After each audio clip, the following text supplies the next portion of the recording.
Assalamualaikum warahmatullahi wabarakatuh. Selamat datang, selamat sore para kataber, para pemisra channel Katabah tercinta. Nah, saat ini saya berbagi tentang ruqyah. Nah, meskipun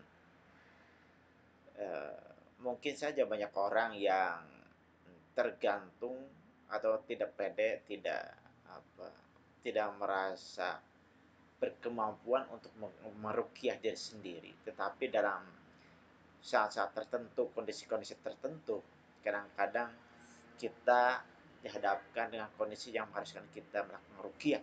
Nah, makanya saya mencoba untuk berbagi ruqyah mandiri. Jadi ruqyah yang bisa dilakukan oleh diri sendiri. Nah, di sini saya buatkan di blog katabah.com ada menunya pengobatan ruqyah. Kalau diklik ada isinya, tata caranya dan doa-doanya, berikut artinya, bahkan ada beberapa cerita pengalaman yang pernah saya alami selama meruqyah. Antara lain doa-doanya seperti ini, sangat familiar, sering kita jumpai dalam doa-doa sehari-hari. Ke bawah ada alatnya, ada artinya, jadi lengkap sampai ke bawah. Nah, tetapi doa-doa seperti ini bukanlah satu-satunya doa yang saya rasakan. Tergantung keyakinan kita ketika mau berdoa, minta dulu pertolongan kepada Allah, petunjuk kepada Allah, doa mana yang harus kita baca. Selain itu tentu saja kita membaca buku atau referensi doa-doa yang biasa dibaca oleh para ulama atau para peruqyah ketika mengobati sakit-sakit tertentu. Tapi memang untuk hal-hal seperti kesurupan atau yang santet yang itu biasanya dengan Anas al-Falaq ayat kursi banyak peruqyah yang melakukannya. Bahkan dalam salah satu buku yang saya baca juga dari Syekh Abdul Salam Bali, itu memang mengatakan bahwa ayat kursi menjadi doa yang luar biasa untuk meruqyah. Adapun dalam prakteknya itu kadang-kadang tanpa membaca ayat-ayat Quran pun kita berdoa kepada Allah, itu insya Allah dikabulkan. Tetapi keyakinan kita kepada Allah, kekuatan Allah, kebesaran Allah untuk menyelesaikan masalah sihir, menyelesaikan masalah gaib atau hal-hal yang non medis, itu akan sangat kuat ketika kita mengetahui ayat apa saja yang membahas itu dan menguatkan kepada kita bahwa Allah Subhanahu wa taala sudah memberikan petunjuk dalam Al-Qur'an untuk menyelesaikan penyakit itu atau untuk menyelesaikan jin atau menyelesaikan santet, sehingga kita semakin kuat ketika ya Allah berikanlah kekuatan, berikanlah jalan untuk kesembuhan si anu. Nah, itu. Yang terakhir, pengalaman saya baru-baru ini ada pasien yang tidak mampu membaca Quran. Itu kelihatannya itu dipengaruhi oleh setan, ya oleh jin, sehingga menutup mulutnya. Karena kalau ditanya bisa membaca Quran itu masih mengangguk, berarti otaknya masih berjalan.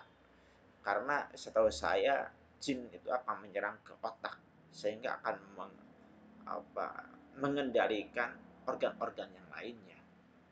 Nah, ketika pasien itu dikendalikan mulutnya, maka tidak bisa membacakan Quran, bahkan surat Al-Fatihah saja tidak mampu. Nah, kalau yang seperti itu, saya mencoba kemarin tidak membacakan ayat-ayat yang lain selain berdoa, mengajak pasien untuk berdoa dan saya menemani, membimbingnya agar pasien itu mencontoh doa dari saya. Salah satu contohnya begini, ya Allah, ya Rabbi, berikanlah kekuatan hamba untuk agar mampu membaca Al-Fatihah lillahi ta'ala. Itu diulang sekitar 3 kali.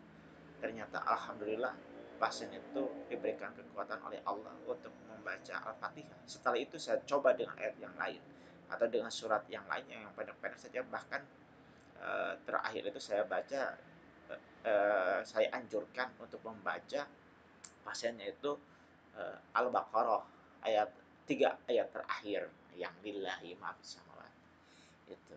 Dan alhamdulillah bisa.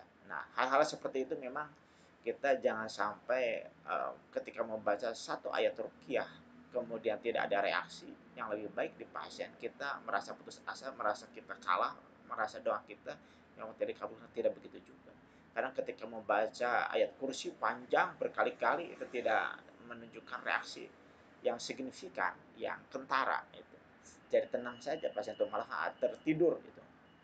Itu jangan khawatir, kita coba doa dengan bahasa kita, mau bahasa Indonesia mau bahasa Sunda, yang membuat hati kita semakin cinta kepada Allah.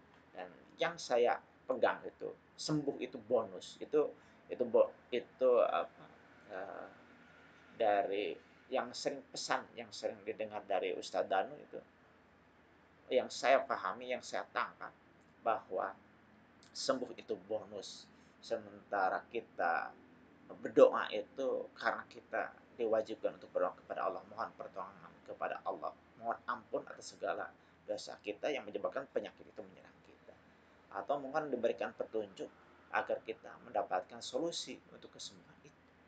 Mudah-mudahan doa-doa kita itu sebenarnya mendapatkan pahala dari Allah Subhanahu wa taala.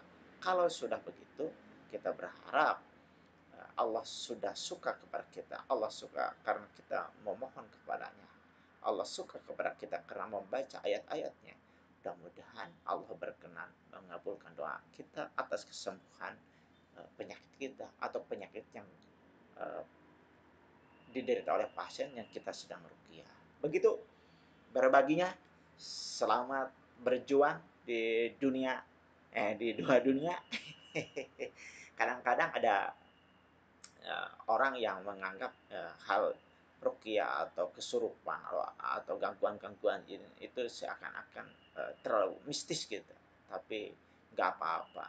Kadang orang yang belum mengalaminya atau belum dekat dengan kejadian seperti itu kurang kurang kurang respect membahas hal-hal seperti ini. Tetapi ketika ada keluarga kita atau orang-orang penting di dekat kita mengalami kesurupan, mengalami sakit non medis yang tak sembuh-sembuh, nah di saat itulah kita akan mencoba merenungkan apakah ruqyah layak kita lakukan.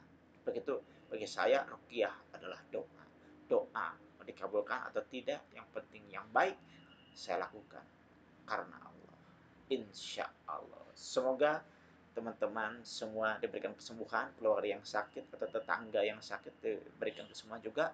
Terima kasih. Wassalamualaikum warahmatullahi wabarakatuh.